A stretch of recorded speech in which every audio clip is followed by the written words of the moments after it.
Lexington police are trying to figure out who shot and killed a man through his bedroom window while he was sleeping. Few scattered showers and thunderstorms beginning to bubble up. We'll track whatever's out there on Live First Alert Defender just ahead.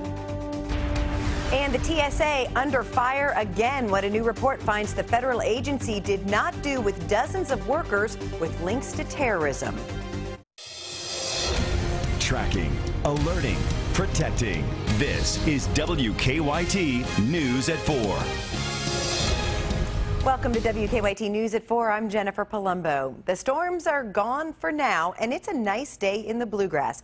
You're looking at downtown Lexington, where the sun is shining. It's a nice afternoon. So how long will the rain stay away? Chief Meteorologist Chris Bailey has a first look at the forecast. Chris? Well, for some of us, Jennifer, not too long, getting at least a little isolated shower and thunderstorm beginning to pop up across central Kentucky. But over the next several days, it's all eyes on the steamy conditions that will begin to settle into central and eastern Kentucky. Right now, our live sky cam showing one of those little pop-up showers off to our east that is trying to develop as of now. Temperature in Lexington, that's on the other side of the town, coming in at 84 degrees. Most areas now 80 to 85 on a westerly wind at around 8 miles per hour. Live First Alert Defender, notice the increase in clouds across parts of central Kentucky. There's a little weak boundary left over from some of the showers and storms last night and early this morning, and Defender is now picking up on a couple of cells that are beginning to go up across parts of the Lexington metro. Strongest thunderstorm is right on top of Harrodsburg into the Salvisa area. That's going to continue to roll its way toward the east and southeast. So right on top of Harrodsburg,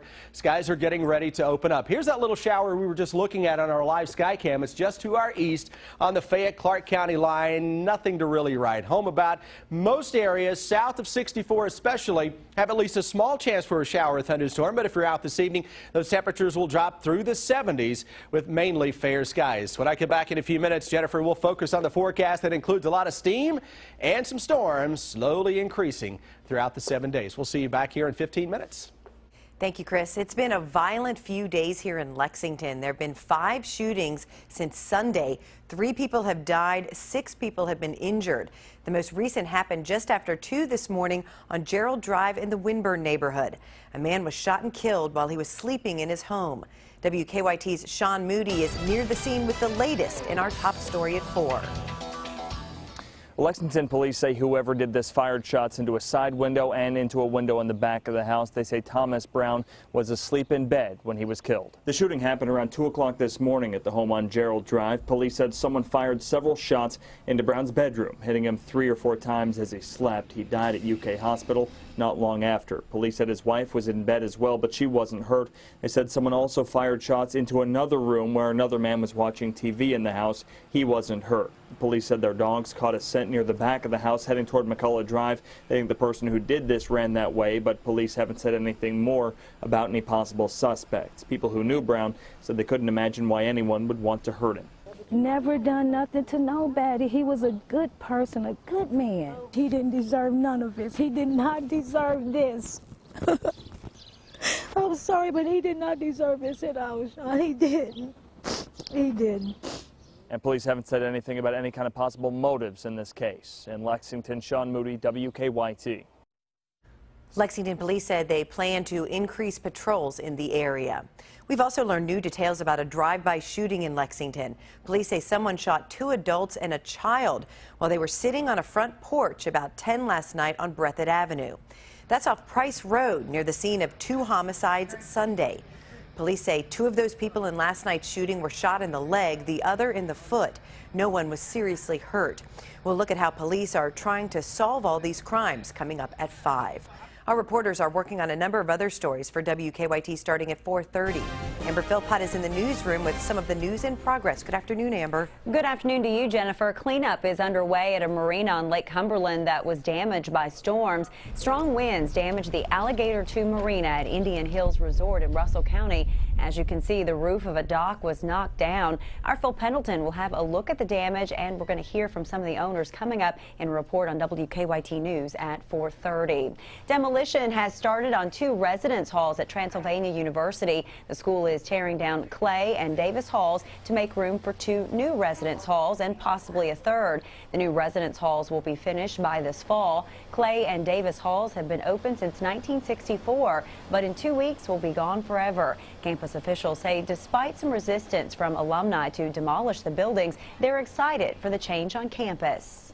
It's a bittersweet moment. There are lots of memories in both of those dorms, but we are excited to be moving forward to having brand new dorms for the class of 2016. We'll have more on the construction project coming up on WKYT News at 5. That's a look at some of the news in progress. Jennifer, back to you. Thanks, Amber. Now to stories making headlines across the nation at 4. State and federal law enforcement agencies are conducting a ground and aerial search in a rural area near the New York prison where 2 convicted killers escaped. David Sweat and Richard Matt escaped from the Clinton Correctional Facility over the weekend. A town supervisor in Willsboro says people reported seeing 2 men walking in the town last night. He said the men headed off into farm fields. Police say so far they have 300 leads. The agency charged with keeping airline passengers safe is in the news again for reported security failures. Now Congress is taking a closer look at the TSA. Emily Schmidt reports on today's Homeland Security hearing on Capitol Hill. Okay, we're clearing the floors. Security is a serious matter in Washington. Just take a look at this Senate hearing room where people were supposed to be talking about the Transportation Security Administration and instead were cleared for a bomb threat. A similar incident occurred at the White House shortly after. Capitol Police and Secret Service took no chances. This as the TSA is under fire for failing to adequately deal with threats of their own. TSA cannot afford to miss a single genuine threat. Recent news suggests system weaknesses. Monday, a report revealed the TSA did not identify 73 active aviation workers with links to terrorism. To the extent that there was a vulnerability, I believe it's been closed, but it certainly gives you pause that this situation was allowed to continue. 1 week earlier, another report found airline screeners allowed banned items, including weapons and explosives, to pass security 67 out of 70 times. The reported failure for detecting prohibited items at checkpoints are more than troubling. They are unacceptable. There was no TSA agency head at the hearing. There hasn't been a permanent chief all year. The acting director was reassigned after news of those checkpoint problems.